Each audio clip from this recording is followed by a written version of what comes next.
한국은 과거 태국의 도움을 받아놓고 지금은 태국을 버렸습니다. 태국 총리가 한국의 경제적 도움이 사라지자 부적절한 발언을 하고 있습니다. 이 발언에 세계가 들썩거리고 수상한 움직임이 감지되고 있습니다. 도대체 태국 총리는 왜 이런 발언을 했을까요? 안녕하세요. 저는 미국의 어느 대학교에서 동아시아 국제관계와 외교 수업을 듣고 있는 넬리라고 합니다. 아시아 지역의 복잡한 국제관계에 관심이 많아서 이 수업을 선택했죠. 동아시아 연구소 소장이신 교수님은 항상 수업 시작 10분 전에 오셔서 칠판에 오늘의 주제를 적어 놓으시는데 오늘 칠판에는 한국과 태국 관계의 과거와 현재라는 주제가 적혀 있네요. 아, 흥미로운 주제인걸 생각하며 제자리에 앉았어요. 저는 평소 한국과 태국의 관계가 그저 관광이나 문화교류 정도로만 알고 있었거든요. 하지만 오늘은 뭔가 더 깊이 있는 이야기를 들을 수 있을 것 같은 예감이 들었어요. 교수님은 정시가 되자 늘 그러시듯 수업을 시작하셨어요. 오늘은 매우 시의적절한 주제를 다루게 될 것 같네요. 최근 뉴스를 보신 분들은 아시겠지만 태국과 한국의 관계가 꽤나 복잡한 국면을 맞이했거든요. 교실 안에는 긴장감이 감돌았어요. 특히 앞줄에 앉아있는 태국 학생들과 한국 학생들의 표정이 심상치 않아 보였죠. 교수님은 이런 분위기를 눈치채셨는지 차분한 목소리로 말씀을 이어가셨어요. 우리는 종종 현재의 관계만을 보고 판단하려는 경향이 있습니다. 하지만 국제관계에서는 역사적 맥락을 이해하는 것이 매우 중요하죠. 특히 한국과 태국의 관계는 매우 특별한 역사적 배경을 가지고 있어요. 교수님은 프로젝터를 켜시며 설명을 이어가셨어요. 1950년 6월 25일 북한의 기습 남침으로 6.25 전쟁이 시작되었을 때 유엔은 즉시 한국을 지원하기 위한 결의안을 채택했습니다. 이에 응답한 16개국 중 하나가 바로 태국이었죠. 교수님은 화면에 참전국 목록을 하나씩 보여주셨어요.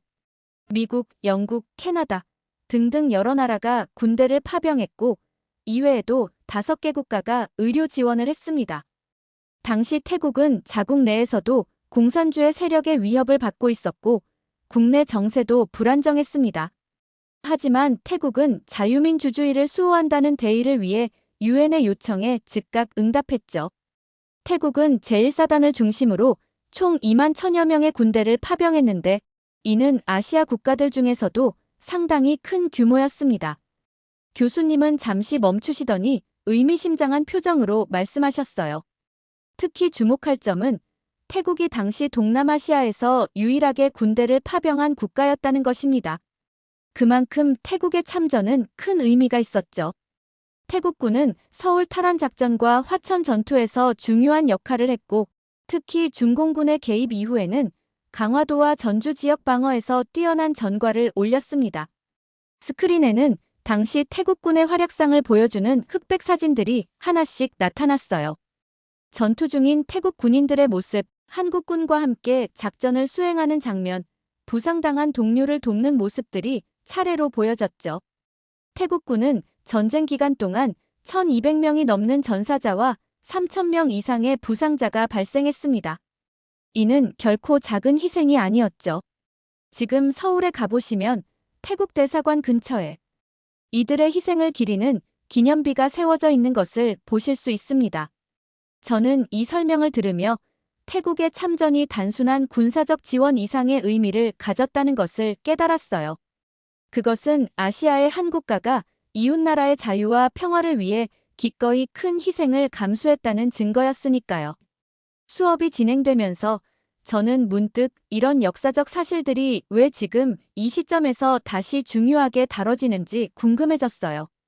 그리고 그 답은 곧 다음 챕터에서 나올 것 같았죠. 교수님은 잠시 숨을 고르시더니 화면을 현재 뉴스 기사들로 전환하셨어요. 이제 우리는 현재 태국과 한국의 관계에 대해 이야기를 나눠볼 텐데 최근 상황이 매우 복잡해졌습니다. 스크린에는 태국 현지 신문들의 헤드라인이 나타났어요. 한국인 관광객 70% 감소, 방콕 시내 한국 식당들 줄 폐업, 한국 기업들, 태국 투자 철회 검토 등의 기사들이 보였죠. 올해부터 시작된 태국 내 반한 감정이 최근 들어 심각한 수준에 이르렀습니다. 처음에는 SNS상의 작은 논쟁으로 시작됐지만 점차 현실 세계로 번져나가면서 한국인 관광객들을 향한 적대적인 행동들이 보고되기 시작했죠. 이로 인해 많은 한국인 관광객들이 태국 여행을 기피하게 되었고, 이는 태국의 관광 산업에 직접적인 타격을 주었습니다. 교수님은 경제 지표가 담긴 그래프를 보여주셨어요. 태국의 GDP에서 관광 산업이 차지하는 비중은 약 20%에 달합니다. 그 중에서도 한국인 관광객들은 상위 3위 안에 드는 중요한 고객층이었죠. 하지만 현재는 한국인 관광객이 70% 이상 감소했고, 이는 태국 경제에 심각한 영향을 미치고 있습니다. 더욱 충격적인 것은 기업들의 동향이었어요. 현재 삼성전자, LG전자, 현대자동차 등 주요 한국 기업들이 태국 내 투자를 재검토하거나 철수를 고려하고 있다고 합니다. 이미 일부 중소기업들은 베트남이나 인도네시아로 생산기지를 옮기기 시작했죠. 이런 위기 상황에서 태국 정부는 새로운 파트너를 찾아 나섰다고 해요. 태국 정부는 중국과의 경제 협력 강화를 시도했습니다. 하지만 중국의 경제 성장 둔화와 부동산 시장 위기로 인해 중국은 태국이 기대했던 만큼의 경제적 지원을 제공하지 못했죠. 특히 관광 분야에서는 한국인 관광객들의 높은 소비력을 중국 관광객들이 대체하지 못했습니다. 그러던 중 최근 주목할 만한 변화가 있었어요. 교수님은 지난주 방콕포스트 신문의 일면 기사를 보여주셨죠. 패통탄 친나와 태국 총리는 지난주 방콕 정부청사에서 열린 기자회견에서 매우 의미 있는 발언을 했습니다. 그녀는 1950년 6.25 전쟁 당시 태국은 2만 1,000명의 군대를 파병했고 1,200명이 넘는 전사자가 발생했습니다. 이는 단순한 숫자가 아닌 한국의 자유와 평화를 위한 태국의 진정한 우정을 보여주는 증거입니다. 라고 강조했죠. 교수님은 계속해서 총리의 발언을 인용하셨어요. 친나와 총리는 특히 당시 태국군은 서울 탈환 작전, 화천 전투, 강화도 전투에서 중요한 역할을 했으며 이는 현재 한국이 세계적인 경제 강국으로 성장하는데 작은 밑거름이 되었다고 자부합니다라고 말했습니다. 더욱 주목할 만한 것은 총리의 구체적인 제안이었다고 해요. 친나와 총리는 최근의 불행한 상황을 해결하기 위해 한태 정상회담을 제안했습니다. 또한 양국의 젊은 세대들이 서로를 더 잘 이해할 수 있도록 문화교류 프로그램을 대폭 확대할 계획입니다. 하고 밝혔죠. 마지막으로 총리는 과거 한국이 힘들 때 태국이 그랬듯이 이제는 태국이 한국 관광객들의 안전과 편의를 최우선으로 보장하겠다고 약속했다고 합니다. 이를 위해 특별 관광경찰대를 신설하고 한국어 통역 서비스를 24시간 운영하는 등의 구체적인 계획도 발표했다고 해요. 교수님은 잠시 말씀을 멈추시고 교실을 둘러보셨어요. 이런 상황에서 우리는 몇 가지 중요한 질문을 던져볼 수 있습니다. 과거의 우호적인 관계가 현재의 갈등 상황을 해결하는데 어떤 역할을 할 수 있을까요? 그리고 양국이 이 위기를 극복하기 위해서는 어떤 노력이 필요할까요? 교실 안에는 무거운 침묵이 흘렀어요. 특히 앞줄에 앉아있는 태국 학생들과 한국 학생들의 표정이 더욱 굳어진 것이 보였죠. 저는 이제 이 수업이 단순한 역사적 사실이나 현재 상황의 설명을 넘어 더 깊은 논의로 이어질 것이라는 것을 느낄 수 있었어요. 그리고 그 예감은 곧 현실이 되었죠. 잠시 침묵이 이어지던 중 앞줄에 앉아있던 태국 학생 투란이 손을 들었어요. 교수님, 저는 이해가 되지 않아요. 투란의 목소리에는 억눌린 분노가 느껴졌어요. 우리 태국은 한국이 가장 어려울 때 도움을 준 나라입니다. 지금 교수님께서 보여주신 것처럼 우리는 2만 명이 넘는 군인들을 보냈고 1,200명이나 되는 소중한 생명을 잃었어요. 그런데 지금 한국은 어떻게 우리를 대하고 있나요? 투라는 자신의 휴대폰을 꺼내 최근 뉴스 기사들을 보여주기 시작했어요. 보세요. 한국 기업들이 하나둘씩 태국을 떠나고 있어요. 그들은 더 싼 노동력을 찾아 베트남이나 인도네시아로 가고 있죠. 우리나라의 젊은이들이 실업자가 되어가는데 한국은 전혀 신경 쓰지 않아요. 그녀의 목소리가 점점 높아졌어요. 더구나 한국 관광객들의 태도를 보세요.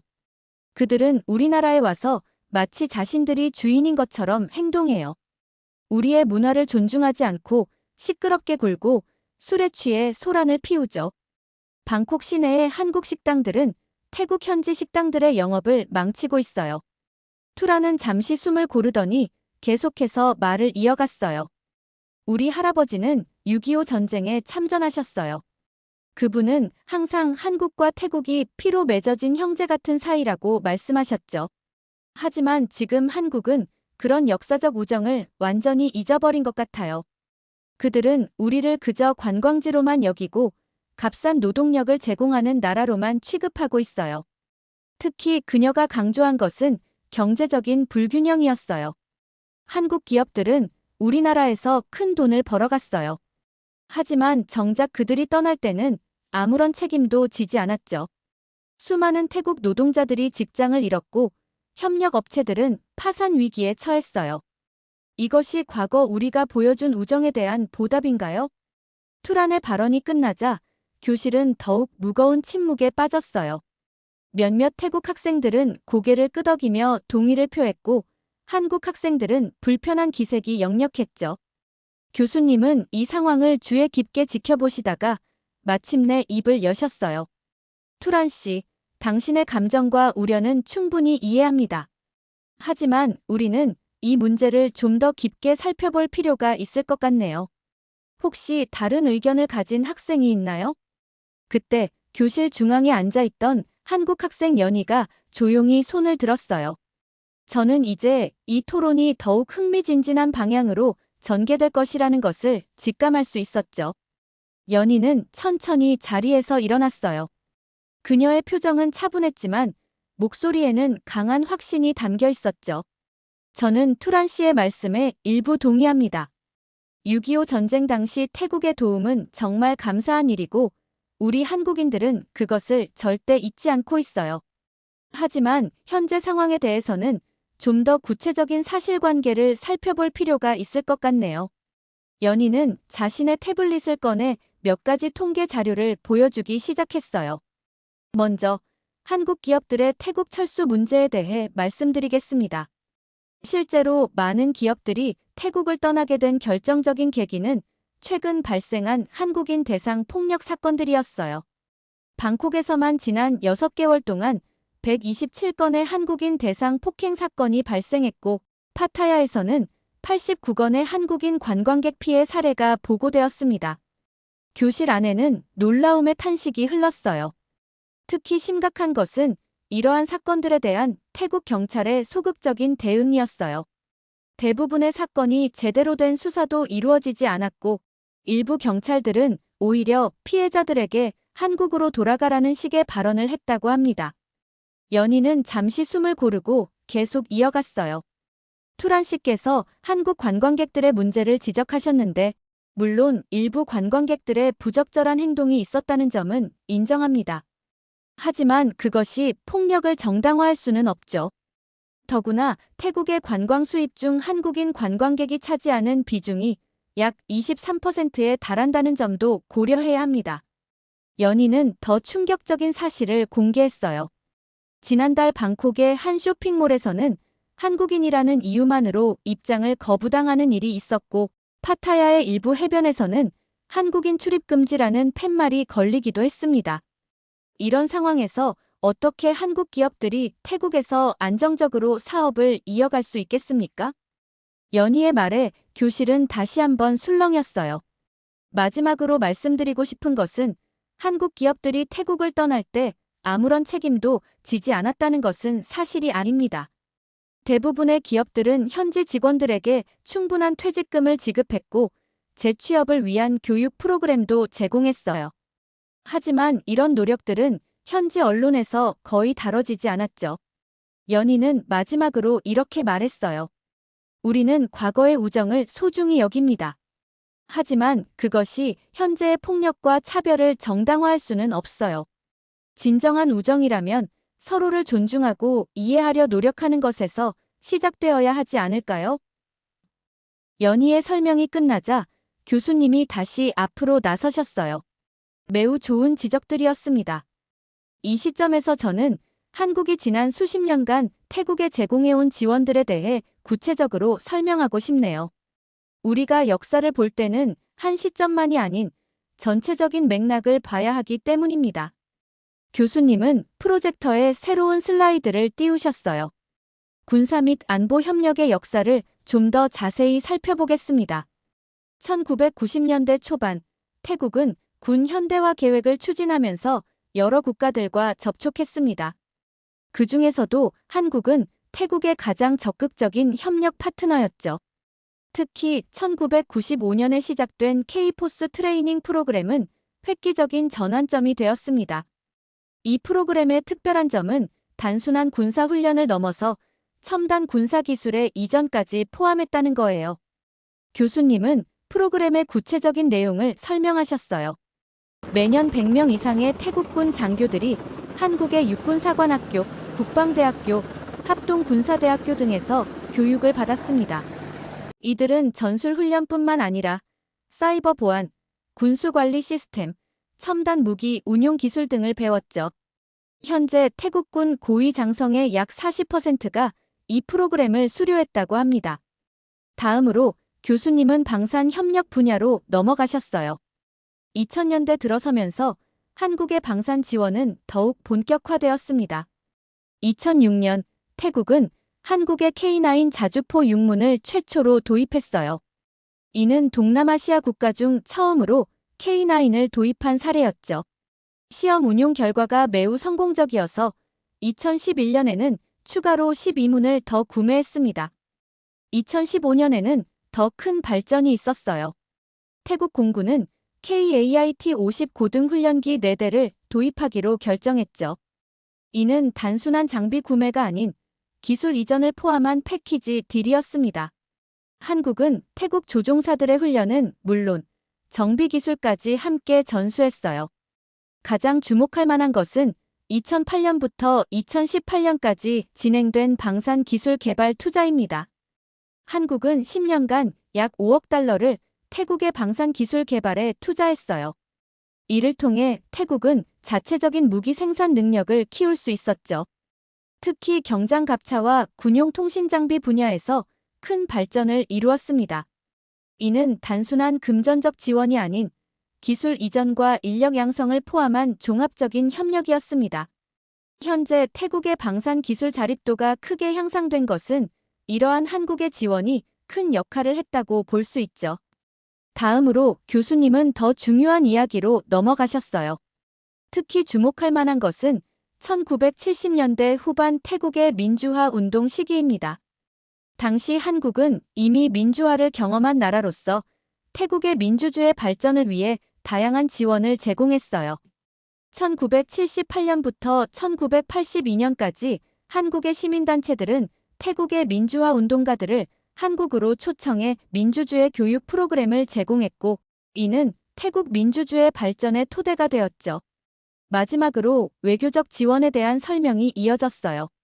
한국은 태국이 아세안에서 더 큰 영향력을 가질 수 있도록 지속적으로 지원해왔습니다. 2019년 태국이 아세안 의장국이 되었을 때 한국은 가장 먼저 축하와 지지를 표명했고 태국이 제안한 여러 정책들을 적극적으로 지원했어요. 특히 아세안 플러스 3 정상회의에서 한국은 항상 태국의 입장을 존중하고 지지해왔죠. 지금까지 우리가 살펴본 내용을 정리해보면 1950년 태국이 한국에 제공한 도움은 정말 값진 것이었습니다. 2만 1000명의 군대 파병과 1200명의 희생은 결코 잊을 수 없는 은혜죠. 하지만 그 이후 한국이 태국에 제공한 지원의 규모를 살펴보면 이는 수십 배에 달하는 수준이었습니다. 교수님은 구체적인 수치들을 보여주셨어요.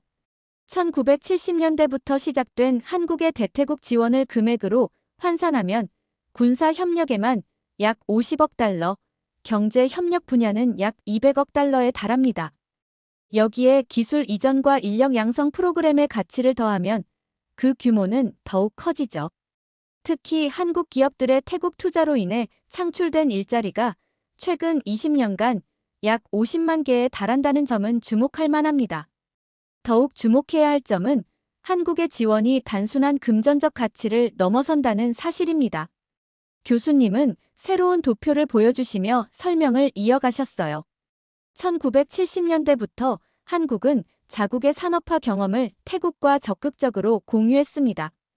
특히 중요한 것은 새마을 운동 모델의 전수였죠. 1972년부터 1982년까지 매년 200명 이상의 태국 공무원들이 한국을 방문해 농촌 개발 노하우를 배워갔어요. 이는 태국의 농촌 현대화에 큰 영향을 미쳤습니다. 산업기술 분야에서는 더욱 놀라운 성과가 있었어요.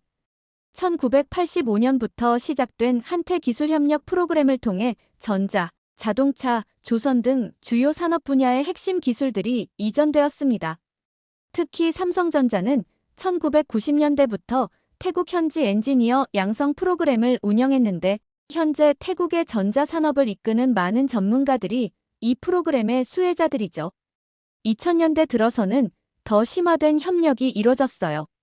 한국의 카이스트와 태국 공과대학들 간의 공동 연구 프로젝트가 시작되었고 매년 300명 이상의 태국 학생들이 한국의 첨단 기술을 배우러 왔습니다. 이들은 귀국 후 태국의 산업 현대화를 이끄는 중추적인 역할을 하고 있습니다. 이처럼 우리는 단순히 과거의 은혜를 갚는다는 차원을 넘어 진정한 동반자로서 태국의 발전을 지원해왔습니다. 이는 돈으로는 환산할 수 없는 미래를 향한 투자였다고 할 수 있죠.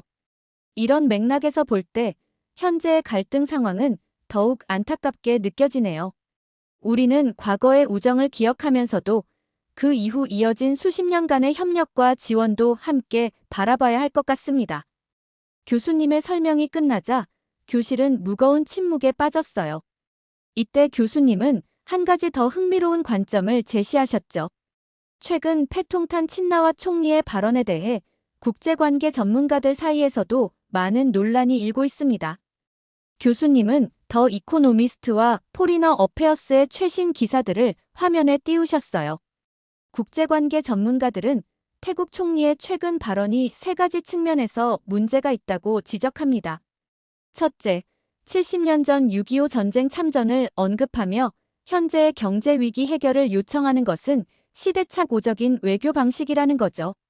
둘째, 이는 한국이 지난 50년간 제공해온 막대한 지원과 협력을 의도적으로 간과하는 태도라는 것입니다.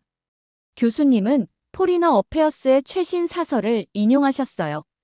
특히 주목할 만한 것은 1975년부터 2023년까지 한국이 태국에 제공한 경제적, 기술적 지원의 총액이 약 250억 달러에 달한다는 점입니다. 이는 1950년 태국의 참전 지원 가치를 현재 가치로 환산한 금액의 약 15배에 달하는 규모죠.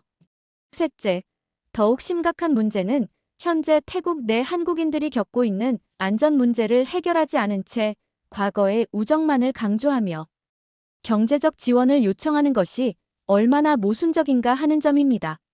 더 이코노미스트의 분석에 따르면 이는 마치 과거의 은혜만을 강조하며 현재의 책임은 회피하려는 듯한 인상을 준다고 지적하고 있습니다. 교수님은 잠시 말씀을 멈추시고 계속하셨어요. 실제로 지난달 발표된 하버드 케네디 스쿨의 연구 보고서는 이러한 태국의 접근 방식이 오히려 양국 관계를 더욱 악화시킬 수 있다고 경고하고 있습니다. 현대 국제관계에서는 과거의 공적보다는 현재의 상호 이해와 미래를 위한 구체적인 협력 방안이 더욱 중요하기 때문이죠. 앞줄에 앉아있던 투라는 이 말을 듣자 얼굴이 붉어지며 고개를 숙였어요. 그녀의 손끝이 미세하게 떨리는 것이 보였죠. 아마도 자신이 앞서 했던 발언들이 이런 맥락에서 얼마나 편향된 것이었는지를 깨달은 것 같았어요. 교수님은 마지막으로 이렇게 말씀하셨어요. 오늘 우리는 매우 중요한 교훈을 배웠습니다. 국제관계에서는 한순간의 역사적 사실만이 아닌 전체적인 맥락을 이해하는 것이 얼마나 중요한지를요. 다음 수업에서는 이러한 갈등을 해결하기 위한 구체적인 방안들을 논의해 보도록 하겠습니다. 강의가 끝나고 교실을 나오면서 저는 많은 생각이 들었어요. 국제관계라는 것이 단순히 과거의 역사나 현재의 이해관계만으로 설명할 수 없는 훨씬 더 복잡하고 깊은 것이라는 걸 새삼 깨달았죠. 그리고 진정한 우정은 과거의 기억을 소중히 하면서도 현재와 미래를 함께 바라보며 만들어가는 것이라는 사실도 말이에요. 이렇게 태국과 한국의 과거 역사에 대한 사연 어떻게 들으셨나요? 태국이 6.25 전쟁 당시 큰 도움을 준 게 맞지만 그 이후에 한국에서 태국에게 지원했던 것들이 훨씬 많다는 것을 알게 되었는데요. 이러한 상황에서 태국 총리의 발언은 매우 부적절하다고 느꼈습니다. 여러분들의 의견은 어떠신가요? 다양한 의견을 댓글을 통해 공유해주세요. 긴 영상 시청해주셔서 감사드리고 구독과 좋아요 부탁드립니다. 한국 정부가 결국 칼을 빼들었습니다. 태국과의 감정이 틀어진 상태에서 한국 국방부는 안보를 위해 어쩔 수 없는 선택을 했다고 하는데요. 더군다나 태국은 최근 중국과의 교류를 활발히 이루고 있는 상태이고 한국의 현무5에 눈독을 들이고 있는 상태입니다. 도대체 한국과 태국의 관계에서 어떤 일이 있었던 걸까요? 안녕하세요. 저는 미국의 어느 대학교에서 국제관계학을 전공하고 있는 K씨입니다. 오늘은 기대했던 수업을 듣게 되는 날입니다. 바로 글로벌 방산 동맹과 안보 전략 강의였죠. 교수님은 30년간 국방부 자문위원으로 일하셨고 현재는 워싱턴의 여러 싱크탱크에서 아시아 안보 전문가로 활동하고 계십니다. 수업이 시작되기 전 주위를 둘러보니 제 옆자리에는 한국에서 교환학생으로 온 수민 씨가 앉아 있었고 교실 앞쪽에는 태국 교환학생 야다가 보였습니다. 오늘은 강의는 특히 더 기대되었습니다. 교수님께서 아시아 지역의 방산 동맹 관계를 다루신다고 하셨기 때문입니다. 특히 최근 뉴스에서 자주 다뤄지는 태국의 군사 동맹 변화에 대해 깊이 있게 배울 수 있을 것 같았습니다. 자, 오늘은 최근 급변하고 있는 태국의 군사 동맹 관계와 그것이 아시아 지역 안보에 미치는 영향에 대해 이야기해 보겠습니다. 교수님께서 프로젝터를 켜시며 말씀을 시작하셨습니다. 스크린에는 태국과 중국의 최근 군사훈련 사진들이 나타났습니다. 최근 태국은 전통적인 동맹국들과의 관계를 재검토하며 특히 중국과의 군사협력을 강화하고 있습니다. 지난달 진행된 팔콘 스트라이크 합동 군사훈련이 대표적인 예시죠. 이 훈련에는 중국의 최신의 전투기 J-10C와 JH-7A2가 참가했으며 태국의 주요 군사기지에서 진행되었습니다. 교수님은 잠시 화면을 전환하시더니 최근 태국과 한국의 방산 거래 현황을 보여주셨습니다. 태국은 지난 10년간 한국의 주요 방산 수출국이었습니다. 특히 K9 자주포와 T-50 고등훈련기의 구매는 양국 간 중요한 협력 사례였죠. 그러나 최근 태국이 중국과의 군사협력을 강화하면서 한국 정부와 방산업체들이 우려를 표명하고 있습니다. 특히 태국에 수출된 첨단 무기 체계의 기술 정보가 중국으로 유출될 가능성 때문에 새로운 방산 계약과 기술 이전이 지연되고 있는 상황입니다. 실제로 지난달 중국 군사대표단이 태국의 한국산 무기 운용기지를 견학하려 했던 사례가 있었고 이는 양국 간 신뢰관계에 상당한 영향을 미쳤다고 합니다. 교실 뒤쪽에서 한 학생이 질문을 던졌습니다. 교수님, 태국이 중국과의 협력을 선호하게 된 배경에는 어떤 이유들이 있나요? 복잡한 배경이 있습니다. 교수님은 민감한 내용을 설명하시려는 듯 신중한 어조로 말씀을 이어가셨습니다. 이 갈등의 시작은 한국에서 발생한 일련의 사건들로 거슬러 올라갑니다. 당시 태국인 불법 체류자들의 마약 밀매와 성매매 조직 운영이 적발되면서 한국 사회가 큰 충격에 빠졌죠. 특히 이들이 한국 청년들을 상대로 마약을 유통하고 불법 성매매 업소를 운영하면서 심각한 사회 문제가 되었습니다. 교수님은 잠시 말씀을 멈추셨다가 계속하셨습니다. 이에 대응하여 한국 정부는 태국인들에 대한 입국 심사를 대폭 강화했고 불법 체류자 단속도 강화했습니다. 이 과정에서 태국 내에서는 한국이 태국인들을 차별한다는 인식이 확산되었고 이것이 반한 감정으로 발전했습니다. 이러한 감정은 곧 태국 내 한국인들에 대한 적대감으로 이어졌고 현지의 한국 기술자들과 주재원들이 위협을 받는 사건들이 발생했습니다. 결국 이로 인해 정상적인 기술 지원과 정비가 어려워지는 상황까지 이어졌습니다. 교수님은 화면을 전환하시며 계속 설명하셨습니다. 이러한 반한 감정은 군사협력 분야로까지 확산되었습니다. 한국 측 기술진들이 안전 문제로 태국을 떠나면서 군수품 정비와 기술 지원의 차질이 빚어졌고 이는 태국군의 전력 운용에 심각한 문제를 초래했죠. 이런 상황에서 중국이 적극적으로 접근했습니다. 중국은 즉각적인 기술 지원과 정비 인력 파견을 약속했고 태국으로서는 이를 받아들일 수밖에 없는 상황이었던 겁니다. 특히 주목할 만한 점은 지난달 패통탄 친나와 태국 총리가 중국과의 전면적인 협력 강화를 선언한 것입니다. 총리는 중국은 태국의 가장 신뢰할 수 있는 파트너라고 언급하며 군사 분야를 넘어 경제, 문화, 과학기술 등 전 분야에서 한국을 대체할 새로운 협력국으로 중국을 지목했습니다. 특히 한국 기업들이 빠르게 태국 시장에서 철수하는 상황에서 중국 기업들이 그 자리를 채우며 대규모 투자를 진행하고 있죠. 결과적으로 이 갈등은 양국 간 군사 협력의 근간을 흔들었고 태국은 새로운 군사 협력 파트너로 중국을 선택하게 되었습니다. 물론 이는 태국의 전략적 판단이었지만 동시에 불가피한 선택이기도 했던 것이죠. 중국은 이 기회를 놓치지 않고 최근 태국의 파격적인 조건으로 군사 장비를 제공하고 있죠. 가격 면에서 상당한 이점을 제공하고 있는 겁니다. 이 말씀이 끝나자마자 야다가 손을 들었습니다. 그녀의 표정이 심상치 않아 보였습니다. 최근 자국 내 언론에서 제기된 한국산 장비에 대한 비판적인 기사들을 접한 듯 했습니다. 교수님, 제가 태국 사람으로서 한 말씀 드려도 될까요? 야다의 목소리에는 날이 서 있었습니다. 사실 우리나라는 더 이상 한국 같은 중간급 국가의 도움이 필요하지 않습니다. 중국이라는 강력한 동맹국이 있으니까요. 한국의 군사기술은 구식이고 가격도 비싸죠. 게다가 한국은 미국의 하수인일 뿐이잖아요. 교실 안이 순간 얼어붙었습니다. 저는 당황스러워하는 수민 씨를 힐끗 바라보았습니다. 수민 씨는 침착하게 손을 들고 자신의 태블릿을 꺼냈습니다. 실례지만 제가 답변 드려도 될까요?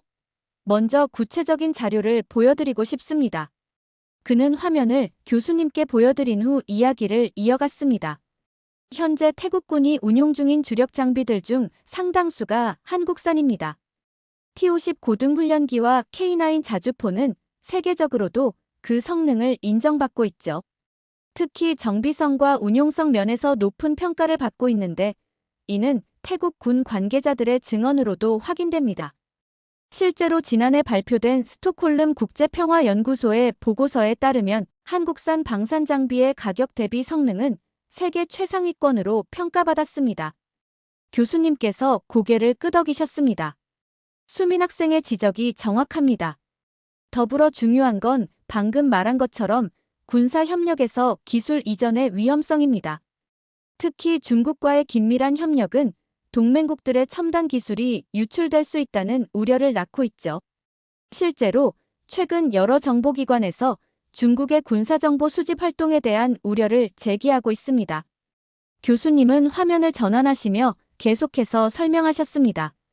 추가적으로 예를 들면 최근 있었던 중국-태국 합동훈련에서는 중국 측 관찰단이 태국군의 한국산 레이더 시스템에 특별한 관심을 보였다는 보고가 있었습니다. 이는 단순한 군사협력을 넘어선 기술정보 수집의 가능성을 시사하는 것이죠. 현재 중국은 1대1로 정책을 통해 아시아 전역에서 군사적 영향력을 확대하고 있습니다. 특히 동남아시아 국가들과의 군사협력을 강화하면서 이들 국가가 보유한 서방 군사기술에 대한 정보 수집을 시도하고 있다는 정황이 포착되고 있습니다. 교수님은 잠시 멈추시더니 강의실을 둘러보셨습니다. 여러분, 이것이 왜 중요한 문제일까요? 군사기술의 유출은 단순히 한국과의 경제적 손실을 넘어서는 문제입니다. 첨단 군사 기술이 의도치 않게 확산될 경우 지역 안보 균형이 심각하게 훼손될 수 있습니다.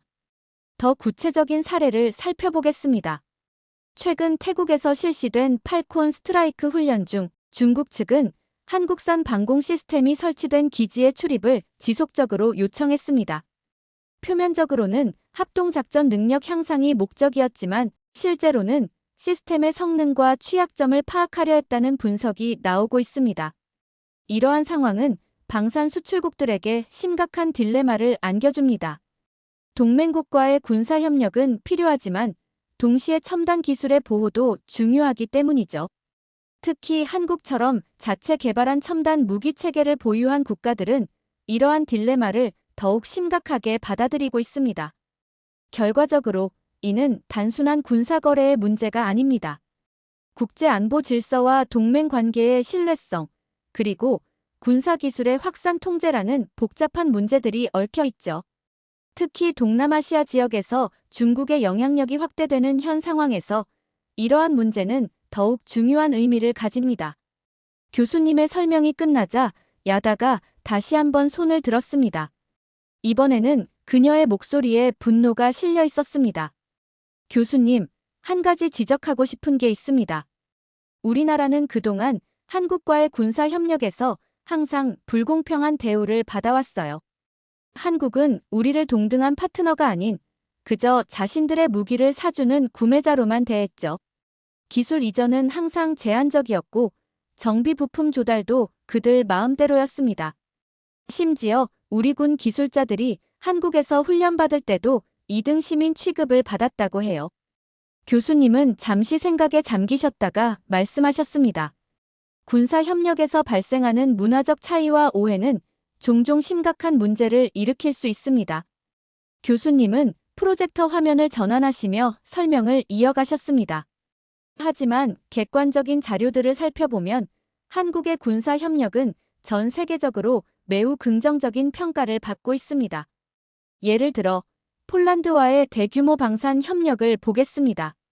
K2 전차, K9 자주포, FA-50 경공격기 등 약 200억 달러 규모의 계약에서 한국은 단순한 장비 판매를 넘어 현지 생산 기술 이전, 정비 인프라 구축, 현지 인력 양성까지 포괄적인 협력을 제공하고 있습니다. 교수님은 새로운 통계 자료를 보여주셨습니다. 더 흥미로운 것은 나토 국가들의 평가입니다. 최근 나토 방산협력위원회 보고서에 따르면 한국은 가격 대비 성능, 기술 이전의 투명성, 사후 관리 측면에서 최상위 등급을 받았습니다.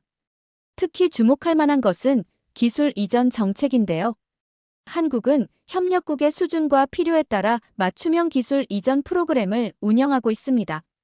예를 들어 호주와의 K9 자주포 사업에서는 현지 방산업체와 공동 개발 방식을 채택했고 인도네시아와의 KF-21 전투기 사업에서는 현지 엔지니어들의 한국 내 기술 연수를 전폭적으로 지원했습니다. 교수님은 새로운 그래프를 가리키며 설명하셨습니다. 실제로 지난 5년간 한국의 방산 수출은 연평균 30% 이상 증가했는데 이는 단순히 가격 경쟁력 때문만이 아닙니다. 한국의 군사 협력 모델이 가진 특징은 다음과 같습니다. 첫째, 구매국의 요구사항을 반영한 맞춤형 기술 개발. 둘째, 현지 생산을 통한 일자리 창출. 셋째, 장기적인 기술 이전 로드맵 제공. 넷째, 포괄적인 교육 훈련 프로그램 운영. 이러한 전방위적 협력 모델이 높은 평가를 받고 있는 것입니다. 교수님은 최신 국제방산 협력 지표를 보여주셨습니다. 여기 보시면 한국은 기술 이전 투명성 지수에서 미국, 프랑스와 함께 최상위 등급을 기록하고 있습니다. 특히 협력국 기술 인력 양성 프로그램은 벤치마킹 사례로 꼽히고 있죠. 이는 한국이 단순한 무기 수출국이 아닌 진정한 의미의 국방 협력 파트너로 자리매김했다는 것을 보여줍니다. 야단은 곧바로 반문했습니다. 그런 국제적인 평가가 태국에는 어떤 의미가 있나요? 한국이 다른 나라와 잘 협력한다고 해서 태국에 실질적으로 도움이 된 것은 무엇인가요? 오히려 중국은 우리에게 더 실용적인 도움을 제공하고 있어요. 앞으로도 중국과의 협력을 통해 우리 군사력은 더욱 발전할 것입니다. 교수님은 깊은 숨을 내쉬며 새로운 자료들을 화면에 띄우셨습니다. 야다 학생의 질문에 구체적인 사례로 답변하겠습니다. 한국은 그동안 태국에 상당한 수준의 군사 지원을 해왔습니다. 우선 T-50TH 골든이글 고등훈련기의 경우 2015년 첫 도입 이후 태국 공군 조종사 양성의 핵심 전력이 되었습니다. 이는 단순한 항공기 판매가 아닌 조종사 훈련 프로그램과 정비 기술 이전을 포함한 포괄적 협력이었죠. 교수님은 다음 슬라이드로 넘어가셨습니다. 또한 2019년부터 실전 배치된 DW3000F급 호위함은 태국 해군의 현대화에 큰 기여를 했습니다. 현대중공업은 함정 건조 기술뿐만 아니라 태국 해군 인력에 대한 전문 교육도 제공했죠. 여기에 더해 장갑차, 통신장비, 각종 군수 지원 체계까지 한국은 태국군의 전반적인 현대화에 기여해왔습니다. 하지만 현재 상황이 매우 심각한 국면으로 접어들었습니다. 최근 국제안보 전문가들의 보고서에 따르면 중국이 태국과의 군사 협력을 통해 실제로 노린 것은 한국의 첨단 군사기술 정보였다는 분석이 나오고 있습니다. 특히 국제군사정보 분석기관인 제인스의 보고서는 충격적인 내용을 담고 있습니다. 교수님은 보고서의 주요 내용을 하나씩 짚어가셨습니다. 중국은 태국과의 합동 군사훈련을 통해 한국산 무기체계의 성능과 재원을 면밀히 분석했으며 특히 레이더 시스템과 전자전 장비의 작동 원리에 깊은 관심을 보였다고 합니다. 이는 단순한 호기심이 아닌 체계적인 정보 수집 활동의 일환이었다는 것이 전문가들의 중론입니다. 이러한 상황에서 한국 정부는 어려운 결정을 내려야 했습니다. 현재 진행 중인 모든 방산 협력 프로젝트를 중단하고 기술 지원 인력을 철수시키기로 한 것입니다. 이는 수십 년간 쌓아온 협력 관계를 포기하는 고통스러운 선택이었지만 첨단 군사 기술 보호를 위해서는 불가피한 조치였습니다. 교수님은 마지막 슬라이드를 보여주셨습니다. 더욱 우려스러운 것은 앞으로의 전망입니다. 미국 랜드 연구소의 최근 분석에 따르면 중국은 태국을 거점으로 동남아시아 전역의 서방 군사 기술을 분석하려는 장기적인 전략을 수립했다고 합니다. 이는 단순한 양자관계의 문제를 넘어 지역 전체의 안보 구도를 위협할 수 있는 심각한 사안입니다. 이 설명이 끝나자 교실은 무거운 침묵에 빠졌습니다.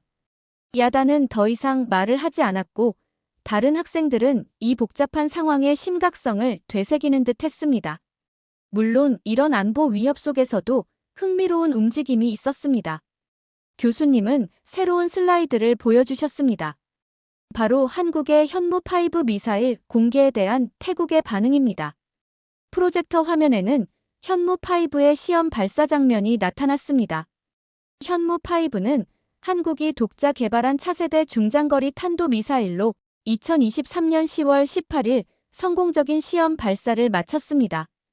800에서 1000km의 사거리를 가진 이 미사일은 고체 연료를 사용하며 정밀 유도 시스템을 갖추고 있는 최첨단 무기 체계입니다. 특히 주목할 만한 것은 현무5가 공개된 직후 태국의 반응이었습니다. 교수님은 태국 현지 언론사인 방콕 포스트의 기사를 화면에 띄우셨습니다. 현무5 시험 발사 다음 날 태국 국방장관은 긴급 기자회견을 열었습니다. 그는 한국의 현무5 개발은 아시아 방산 기술의 새로운 이정표가 될 것이라고 평가하면서 특히 GPS와 관성 항법 장치를 결합한 정밀 유도 시스템과 고체 연료 추진 기술은 세계 최고 수준이라고 극찬했습니다. 교수님은 다음 화면으로 넘어가셨습니다. 더욱 흥미로운 것은 같은 해 11월 아세안 확대 국방장관회의 ADMM 플러스 기간 중 있었던 비공식 발언입니다. 태국 국방장관은 한국 측 대표단과의 비공개 만찬 자리에서 현재의 갈등 상황에도 불구하고 우리는 한국의 미사일 기술 지원을 받고 싶다는 의견을 표명했습니다.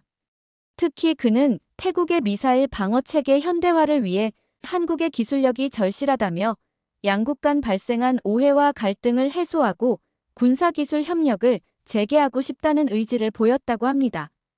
또한 태국 국방부는 자체 보고서를 통해 현무5의 이동식 발사대 시스템과 고속 기동성에 특히 깊은 관심을 보였습니다. 보고서는 현무5의 신속한 발사 능력과 은폐성은 태국의 미래 국방 전략의 필수적인 요소라고 평가했죠. 교수님은 숙고하는 표정으로 다음 슬라이드를 보여주셨습니다.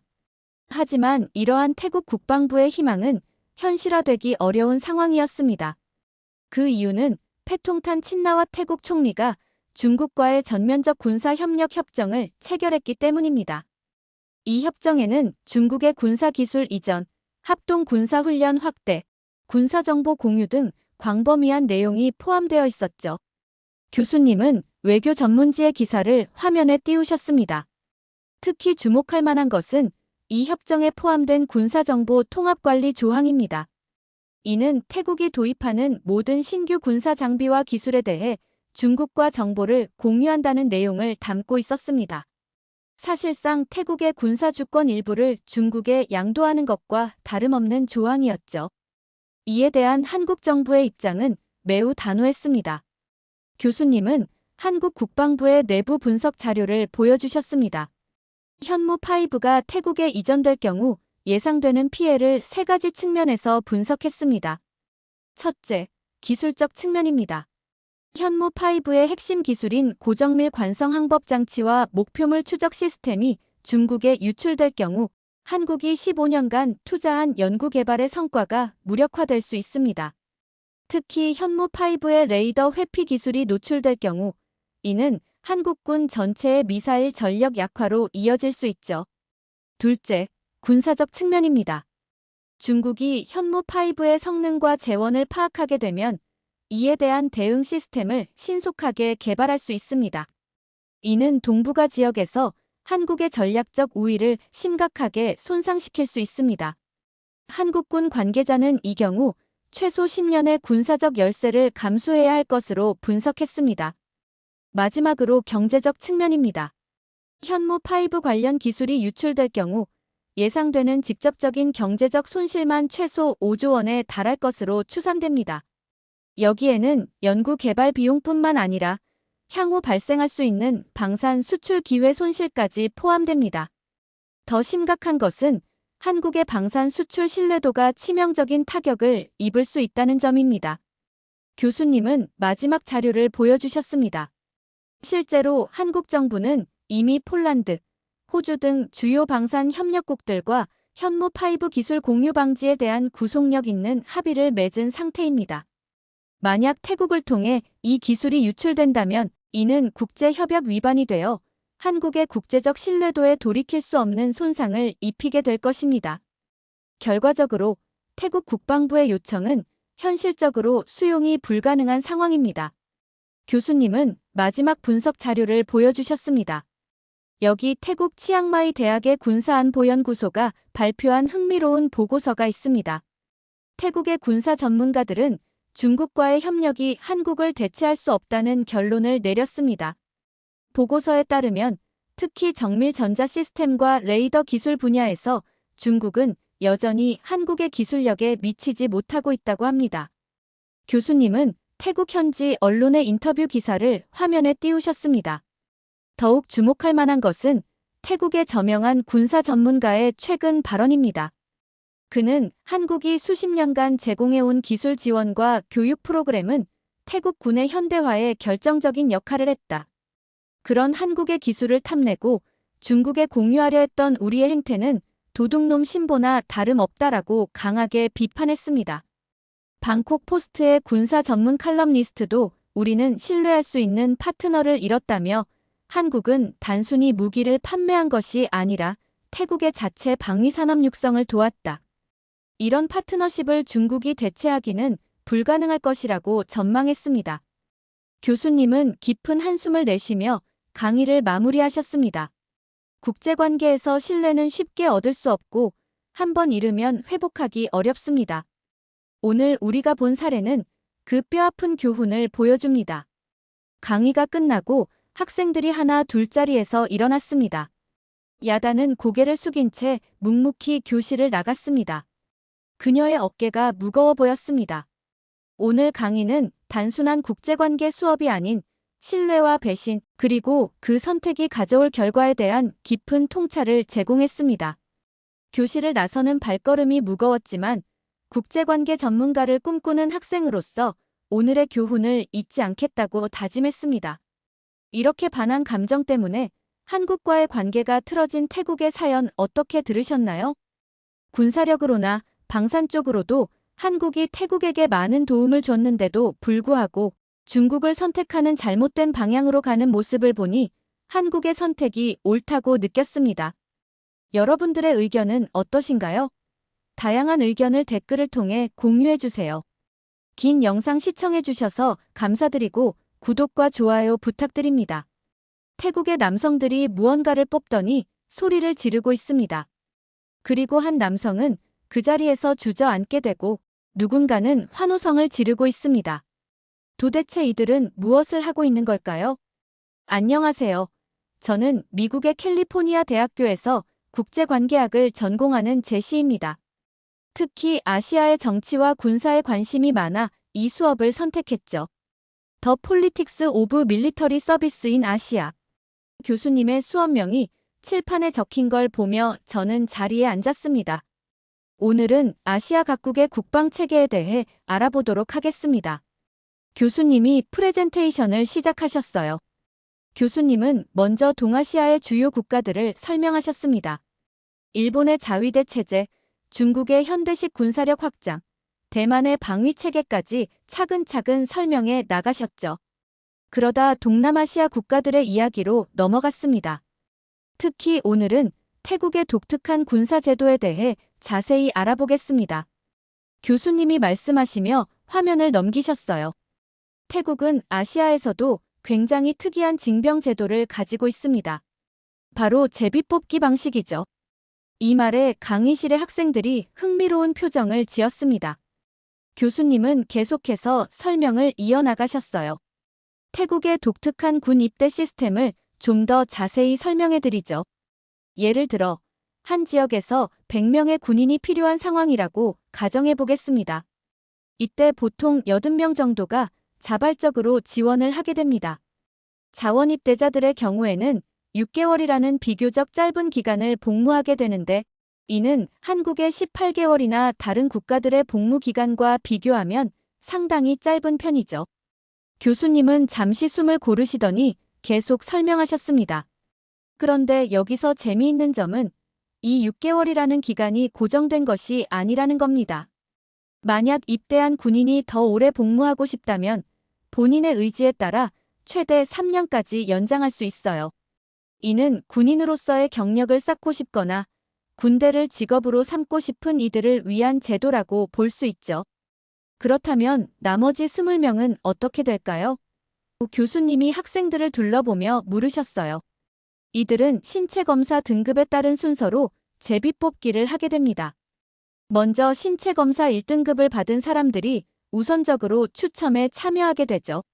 그 다음 2등급, 그리고 3등급 순서로 진행됩니다. 교수님은 칠판에 간단한 도표를 그리시며 계속 설명하셨습니다.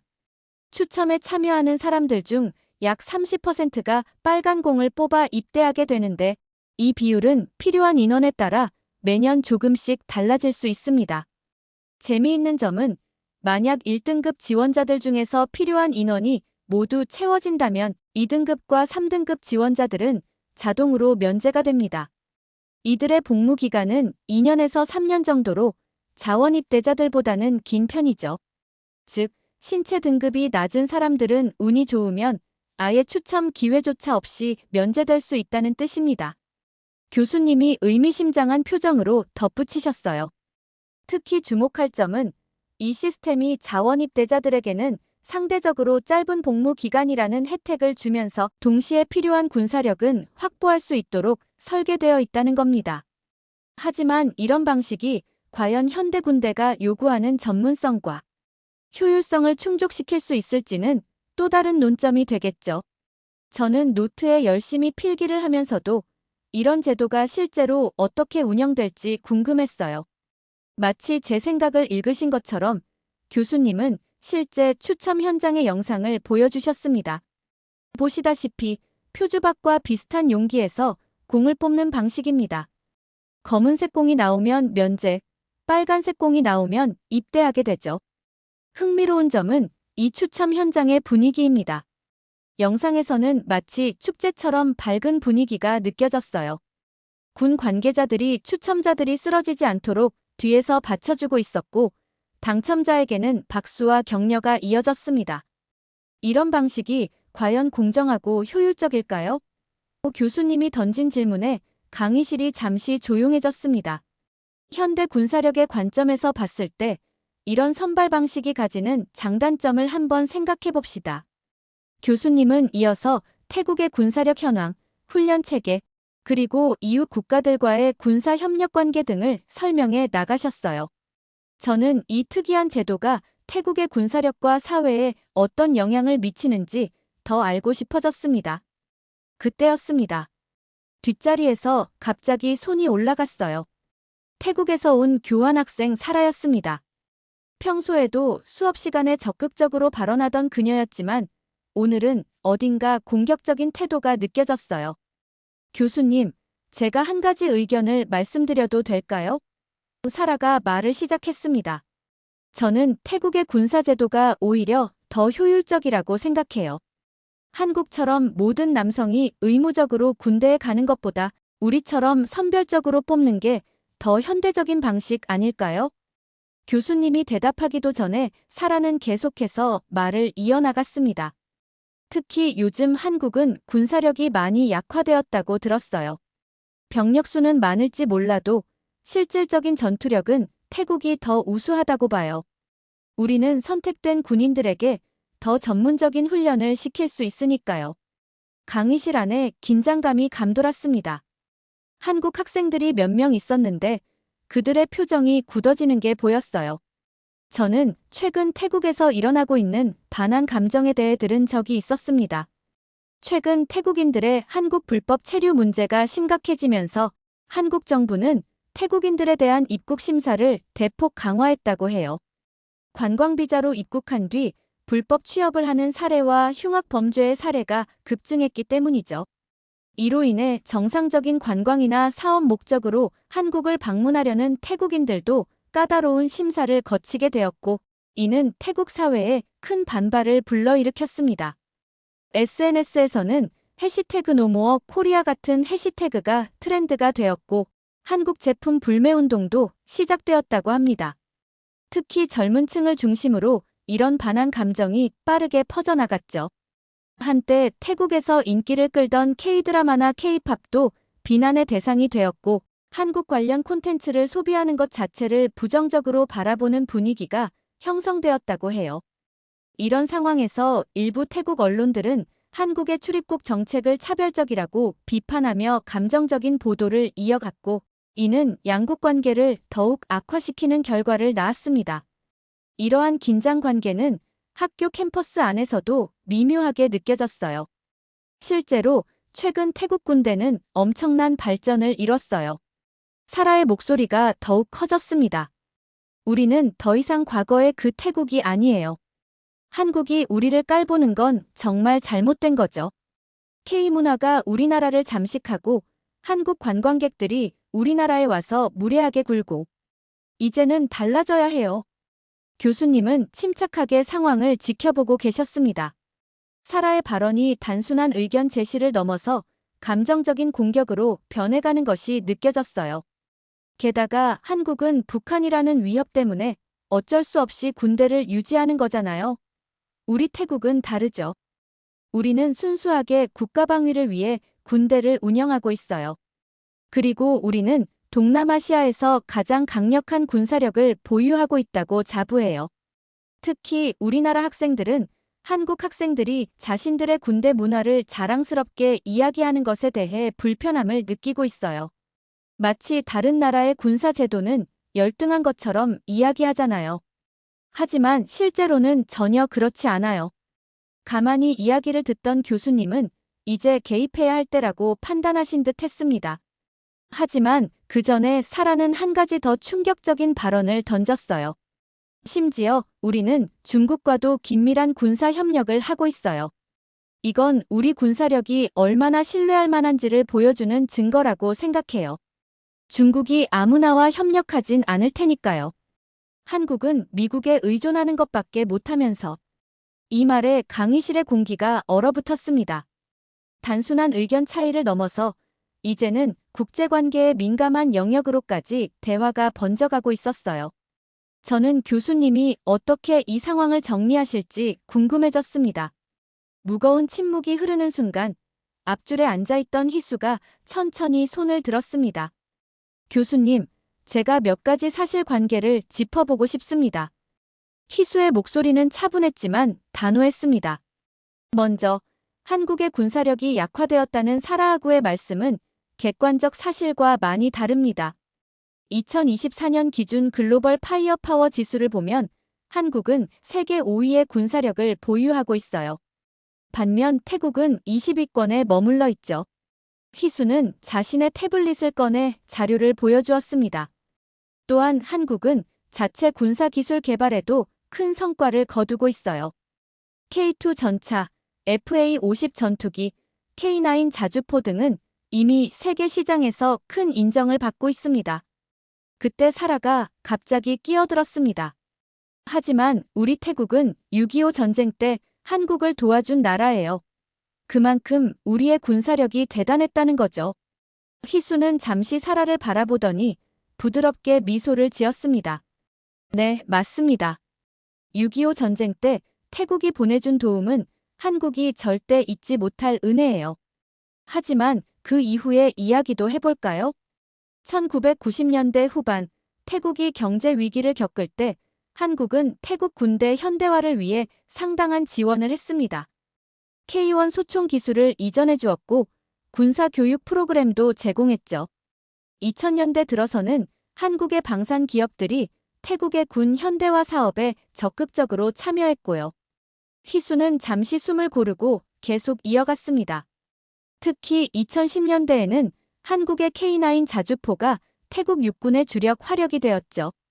이건 단순한 무기 판매가 아니라 기술 이전과 정비 훈련까지 포함된 포괄적인 군사 협력이었습니다. 그리고 중국과의 협력을 자랑스럽게 말씀하셨는데 희수가 살짝 고개를 기울이며 말했습니다. 태국이 미국과 맺은 동맹 관계는 어떻게 설명하실 건가요? 태국은 미국의 주요 비나토 동맹국이잖아요. 실제로 매년 코브라, 골드 훈련도 진행하고 있고요.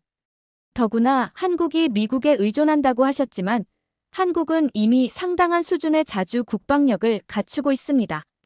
오히려 이제는 미국과 대등한 파트너로서 협력하는 관계로 발전했다고 볼 수 있죠. 희수의 차분하지만 날카로운 반박에 사라는 점점 불편한 기색을 감추지 못했습니다. 특히 한국의 군사 지원 이야기가 나오자 당황한 듯 했어요. 사라는 얼굴이 붉어진 채 자리에서 벌떡 일어났습니다. 그래도 우리의 군대 시스템이 더 효율적이에요. 우리는 능력 있는 사람들만 선별해서 뽑기 때문에 전문성이 훨씬 뛰어나다고요. 그녀의 목소리가 점점 커졌습니다. 한국처럼 모든 남자들을 의무적으로 보내는 것보다 우리처럼 제비뽑기로 선별하는 게 더 과학적이에요. 뽑힌 사람들은 그만큼 책임감을 가지고 군 생활을 하게 되죠. 교수님은 눈썹을 살짝 찌푸리셨지만 사라의 이야기를 끝까지 들어주셨습니다. 게다가 우리는 신체 등급에 따라 순서대로 추첨을 하잖아요.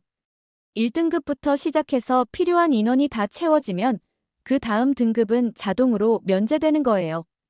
이게 얼마나 효율적인 시스템인지 아세요? 사라는 마치 대단한 것을 발견한 것처럼 들떠서 말했습니다. 이제는 그녀의 주장이 단순한 자부심을 넘어서 오히려 자국의 군대 시스템의 허점을 스스로 드러내고 있다는 게 명백해 보였어요.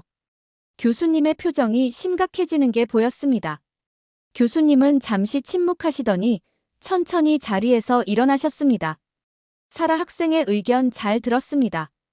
이제 제가 태국의 군사제도에 대해 좀 더 깊이 있는 분석을 해보죠. 교수님은 프레젠테이션 화면을 전환하셨어요.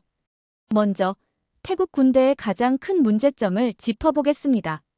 1932년 이후 태국에서는 20번이 넘는 쿠데타가 발생했습니다. 이는 군대가 정치적 중립성을 완전히 상실했다는 것을 보여주는 명백한 증거죠. 사라의 얼굴이 굳어지기 시작했습니다. 가장 최근인 2014년에도 뿌라유 차노차 장군이 쿠데타를 일으켜 정권을 장악했죠. 군대가 국가방위라는 본연의 임무보다 정치 권력 장악에 더 관심을 보여온 겁니다. 교수님은 다음 슬라이드로 넘어가셨어요.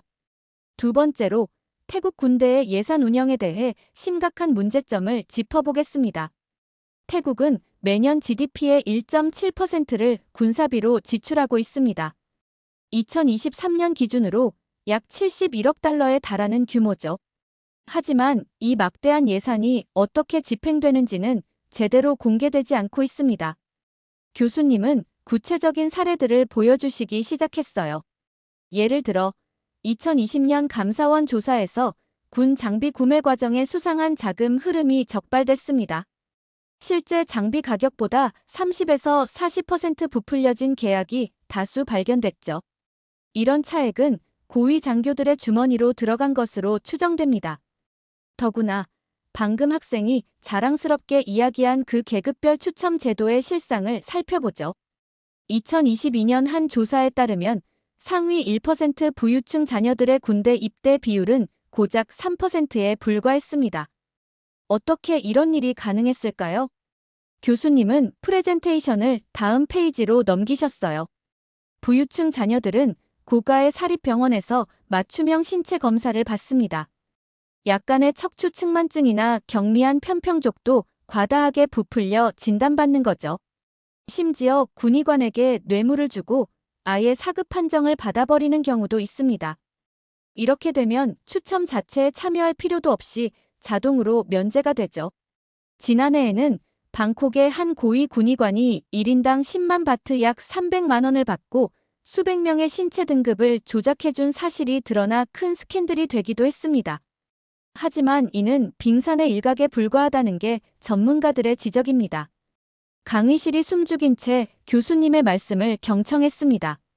또한 군대 내부의 폭력 문제도 심각합니다. 신병 훈련 과정에서의 가혹행위로 인한 사망사고가 끊이지 않고 있어요. 고위 장교들은 특권층으로 군림하면서 병사들을 사적으로 부리는 일도 비일비재하고요.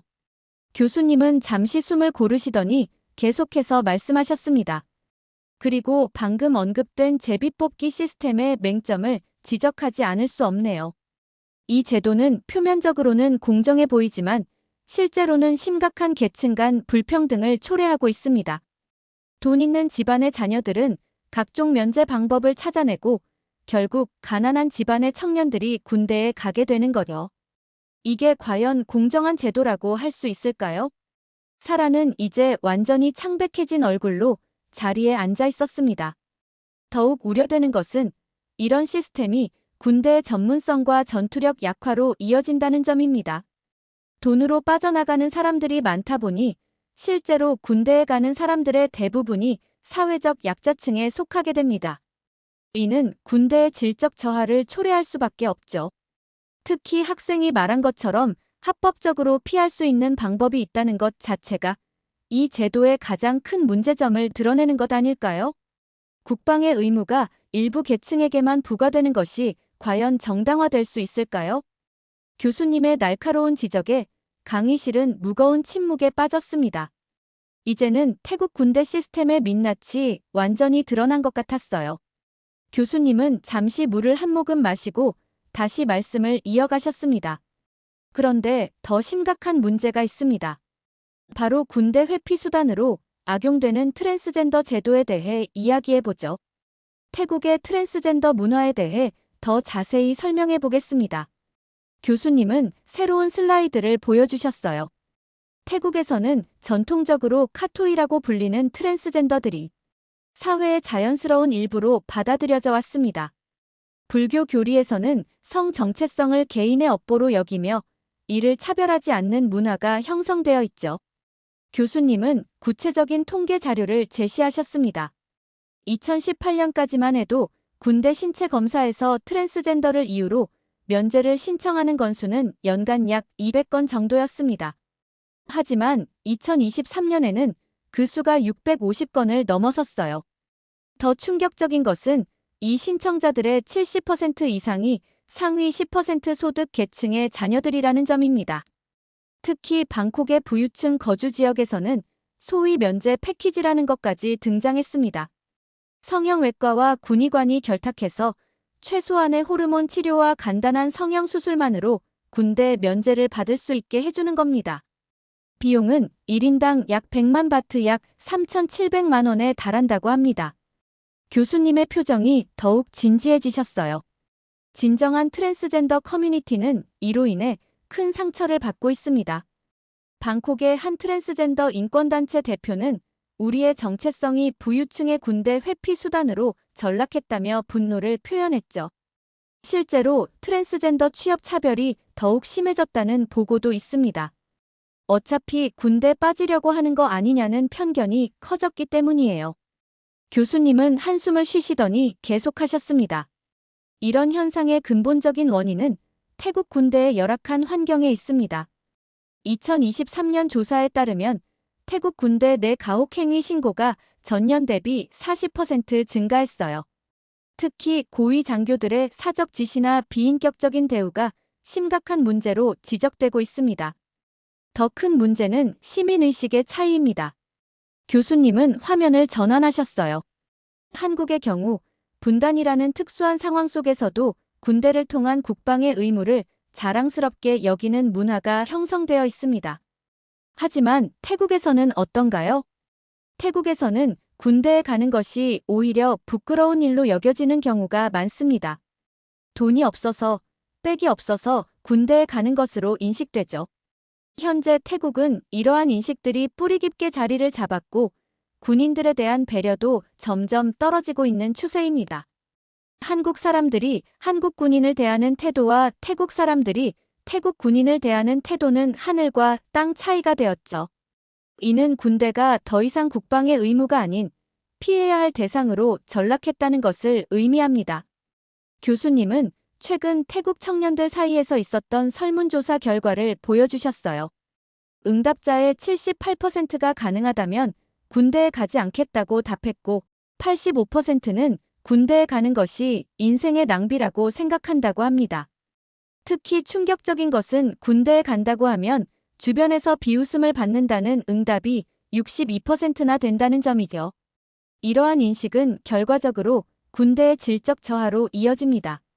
실력과 자질이 있는 인재들은 모두 빠져나가려 하고 결국 군대는 어쩔 수 없이 가는 곳이 되어버리는 겁니다. 이것이 과연 한 나라의 건강한 국방 체계라고 할 수 있을까요? 군대를 가지 않는 나라의 학생들도 이러한 교수님의 말씀에 깊은 생각에 빠지게 되었고 이내 강의실의 공기는 더욱 무거워졌습니다. 사라는 이제 완전히 고개를 숙인 채 움직이지 않았어요. 그녀의 어깨가 살짝 떨리는 것이 보였습니다. 아마도 자신이 그토록 자랑스럽게 여겼던 제도의 실상을 마주하는 것이 쉽지 않았을 거예요. 자, 이제 오늘 수업을 마무리하도록 하겠습니다. 교수님이 부드러운 목소리로 말씀하셨습니다. 우리는 오늘 각국의 군사제도가 얼마나 다양한 모습을 가질 수 있는지 살펴보았습니다. 중요한 것은 어떤 제도든 그 나라의 역사적, 문화적 맥락 속에서 발전해왔다는 점입니다. 교수님은 마지막 슬라이드를 보여주셨어요. 하지만 동시에 우리는 그 제도들을 객관적으로 평가하고 개선점을 찾아나가야 합니다. 이것이 바로 국제관계학을 공부하는 우리의 역할이죠. 여전히 고개를 숙이고 있는 사라를 바라보시며 교수님께서 덧붙이셨습니다. 오늘 나눈 토론이 다소 날카로웠을 수 있습니다. 하지만 이런 논의야말로 우리가 서로를 더 잘 이해하고 발전할 수 있는 기회가 되리라 믿습니다. 수업이 끝나고 강의실을 나오면서 저는 오늘 배운 것들을 곱씹어 보았어요. 각국의 군사제도는 겉으로 보기에는 단순한 차이처럼 보였지만 그 속에는 훨씬 더 복잡한 사회적, 경제적 문제들이 얽혀 있었습니다. 특히 인상 깊었던 것은 국방의 의무가 단순히 군사력의 문제가 아니라는 점이었어요. 그것은 한 사회의 가치관과 시민의식을 보여주는 거울 같은 것이었습니다. 도서관으로 가는 길에 사라가 혼자 벤치에 앉아 있는 모습이 보였어요. 그녀도 아마 오늘 수업을 통해 많은 것을 생각하게 되었을 것 같았습니다. 때로는 우리가 자랑스럽게 여기던 것들의 민낯을 마주하는 것이 필요한 과정일 테니까요. 제 노트북을 펼치며 오늘의 수업 내용을 정리했습니다. 각국의 특수성을 존중하면서도 객관적인 시각을 잃지 않는 것, 그것이 바로 국제관계를 공부하는 우리가 가져야 할 자세라는 것을 다시 한번 깨달았습니다. 이렇게 태국의 군 입대 제도의 문제점에 관한 사연 어떻게 들으셨나요?